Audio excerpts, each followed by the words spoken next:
आप सभी का स्वागत है। अभी मैं आप सभी को नीट 2024 के इश्यूज एंड कुछ मैंडेटरी लिस्ट के बारे में आप सभी को बताने वाला हूं। वीडियो को लास्ट तक देखिएगा, आप सभी को बहुत सारी चीजें समझने का मौका मिलेगा। कुछ डॉक्यूमेंट ऐसे भी है जो आपके पास नहीं भी हो सकता है, जो कि बहुत जरूरी है। अभी डाउनलोड करके रख लीजिएगा, वरना बाद में नहीं मिलेगा। शुरू करते हैं। और हाँ, अगर आप सभी को काउंसलिंग के रिलेटेड कोई भी इंक्वायरी है तो ये 2 नंबर पे आप सभी संपर्क कर सकते हैं।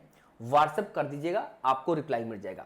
शुरू करते हैं। आप सभी एक एक करके देखिए। सबसे पहला सवाल एक एक करके आप सभी को मैं दिखाऊंगा। सबसे पहला सवाल यह है कि नीट 2024 एप्लीकेशन फॉर्म में अगर आपने स्पेलिंग मिस्टेक किया है या कुछ और भी माइनर मिस्टेक अगर आपने कर दिया है तो आपको करना क्या है वो मैं बता रहा हूं। आपको ज्यादा टेंशन लेने की जरूरत नहीं है, क्योंकि आपको पता है आपने जो नीट एप्लीकेशन फॉर्म में गलती किया है उसका सुनवाई एनटीए ईमेल के थ्रू नहीं करेगा और ना ही फोन के थ्रू होगा। तो आपको करना क्या है, आप सभी को जब भी मान लो कॉलेज अलॉट हुआ, जब आप डॉक्यूमेंट वेरिफिकेशन को जाएंगे उस समय आपको एक एफिडेविट बनवा कर जाना है। जो भी आपने मिस्टेक्स स्पेलिंग किया है या किसी प्रकार का माइनर मिस्टेक्स किया है तो कोर्ट में जाएंगे और कोर्ट से आप सभी एक एफिडेविट बनवा लीजिएगा। और यह जो एफिडेविट है ना, ये नॉन जुडिशियल स्टाम्प पे आपको बनवाना है। और यह जो है 100 रुपीज के स्टाम्प पे आपको बनवा लेना है। जो भी आपका स्पेलिंग मिस्टेक्स है वो जाकर वकील को यानी एडवोकेट को बताइएगा, प्रॉब्लम वो बना देंगे। और जो भी एक ओरिजिनल आईडी प्रूफ लेकर जाना है, जो स्पेलिंग जिसमें सही है वो अटैच कराकर आप सभी वेरिफिकेशन करने जाएंगे, लेते जाएंगे, आप वहां सबमिट कर देंगे। तो ये जो भी मिस्टेक्स हुए हैं उसमें किसी प्रकार का बाधा उत्पन्न नहीं होगा। नेक्स्ट क्वेश्चन, सेकेंड क्वेश्चन ये है कि डॉक्यूमेंट्स स्पेलिंग मिस्टेक्स। मान लो आपके पास 10th के डॉक्यूमेंट्स हो या 12th का डॉक्यूमेंट या कोई भी सर्टिफिकेट या आधार कार्ड, पैन कार्ड या किसी या डोमिसाइल, किसी प्रकार के डॉक्यूमेंट्स या सर्टिफिकेट में अगर आपका मिस्टेक्स है तो आपको कुछ नहीं करना है। जैसे अभी मैंने बताया कि एफिडेविट आपको नॉन जुडिशियल स्टैम्प पे 100 रुपीज के स्टैम्प पे बनवा कर ले जाना है, वो आप बनवा लीजिएगा। सबसे इंपॉर्टेंट ये है, जो भी स्पेलिंग मिस्टेक्स हैं, चाहे पापा के स्पेलिंग में मिस्टेक्स है, माँ के स्पेलिंग मिस्टेक्स है या आपके स्पेलिंग में या किसी प्रकार के, तो जब आप कोर्ट में जाएंगे एडवोकेट को अपने प्रॉब्लम बताएंगे तो जो भी सही स्पेलिंग के साथ डॉक्यूमेंट है ना उसको अटैच करवा दीजिएगा। खैर वो आपको एडवोकेट बता देंगे। आप डॉक्यूमेंट ओरिजिनल लेकर जाइएगा, जो भी एक, चाहे वोटर आईडी कार्ड हो, चाहे पासपोर्ट हो या पैन कार्ड, आधार कार्ड, कोई भी सर्टिफिकेट हो 10th 12th का, वो अटैच करवा दीजिएगा। थर्ड क्वेश्चन जो है, नीट 2024 एप्लीकेशन फॉर्म में जो भी आपने फोटोग्राफ्स अपलोड किए हैं वही सेम फोटोग्राफ्स आप सभी को एडमिशन के टाइम पे लेकर जाना है। दूसरा लेकर मत जाइएगा, एकदम क्लियरली मेंशन रहेगा उसमें भी। इस बात पे खासतौर आप सभी याद रखिएगा, ये सबसे इंपॉर्टेंट है। फोर्थ नंबर, देखो नीट का एडमिट कार्ड जो है आप सभी डाउनलोड करके रखे होंगे, या अगर आपने डाउनलोड करके नहीं रखा है तो डाउनलोड करके रख लीजिए। हो सकता है कि एनटीए डाउनलोड वाले पोर्टल को हटा दे, कई बार हटा देता है और आप परेशान हो जाते हो। और एडमिट कार्ड जो है एडमिशन टाइम पे रिक्वायरमेंट होता है, तो इंपॉर्टेंट है कि आपके पास एडमिट कार्ड का 2-3 कॉपी होना चाहिए, या पीडीएफ के फॉर्मेट में ड्राइव में आप सेव कर लीजिए। सबसे इंपॉर्टेंट, अगर आपके पास नहीं है तो आप सभी डाउनलोड जल्द से जल्द कर लीजिए, क्योंकि पोर्टल से जो है ना वो डाउनलोड का सेक्शन एनटीए हटा देगा। नेक्स्ट, अब सबसे इंपॉर्टेंट कैटेगरी चेंज को लेकर है। बहुत सारे स्टूडेंट जो है वो लगातार पूछते हैं। देखो होता क्या है, नीट 2024 में जो आप सभी कैटेगरी फिल करते हैं ना वो सेंट्रल के अकॉर्डिंग फिल होता है, सेंट्रल के अकॉर्डिंग फिल होता है।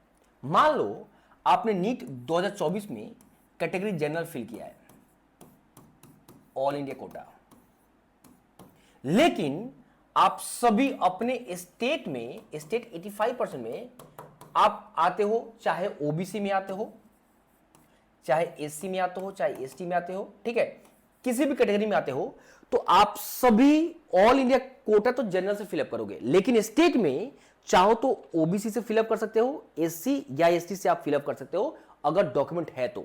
इसको लेकर बिल्कुल टेंशन लेने की बात नहीं है।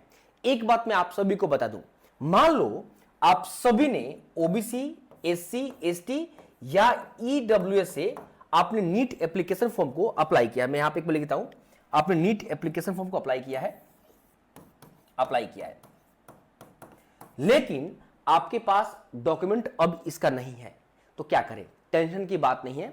अगर आप सभी इन किसी भी कैटेगरी से नीट में अप्लाई किया है और डॉक्यूमेंट नहीं बना, तो जब आप सभी काउंसलिंग होगा, जब फॉर्म फिलअप होगा, तो आप सभी जनरल से फॉर्म को अप्लाई कर सकते हैं, स्टेट में भी और ऑल इंडिया कोटा में। टेंशन की बात नहीं है। लेकिन मेरी बात सुनिएगा, अगर आप सभी ने नीट एप्लीकेशन फॉर्म में जनरल से फिलअप किया है और आप सभी सोच रहे हैं कि ऑल इंडिया कोटा एमसीसी जब काउंसलिंग करेगा उस समय आप ओबीसी, एससी, एसटी या ईडब्ल्यूएस अप्लाई करें, यह पॉसिबल नहीं है।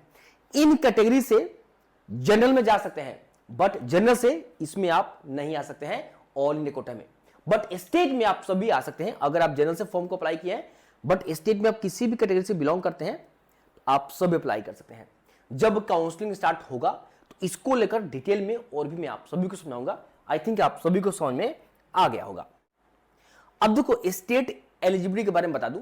नीट एडमिट कार्ड का जो कंफर्मेशन पेज है उसमें स्टेट ऑफ एलिजिबिलिटी अलग अलग स्टेट आपका शो कर रहा हो। मान लो कि आपका उत्तर प्रदेश या बिहार का डोमिसाइल है, मान लो आपका बिहार का डोमिसाइल है, बट हो सकता है कि स्टेट ऑफ एलिजिबिलिटी आपका राजस्थान शो करे, हरियाणा शो करे, मतलब कोई दूसरा स्टेट शो करे।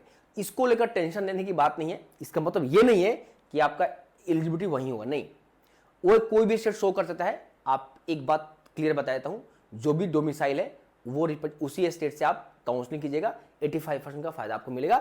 इस पर ध्यान देने की आपको जरूरत नहीं है, जो भी कंफर्मेशन पेज में आपको लिखा हुआ है, ठीक है। अब मैं आप सभी को दिखा देता हूं requirement document all India quota 15% के लिए क्या क्या होगा। अभी थोड़ी देर में आपको दिखाऊंगा, बट एक दो क्वेश्चन का और जवाब मैं आप सभी को दे दूं।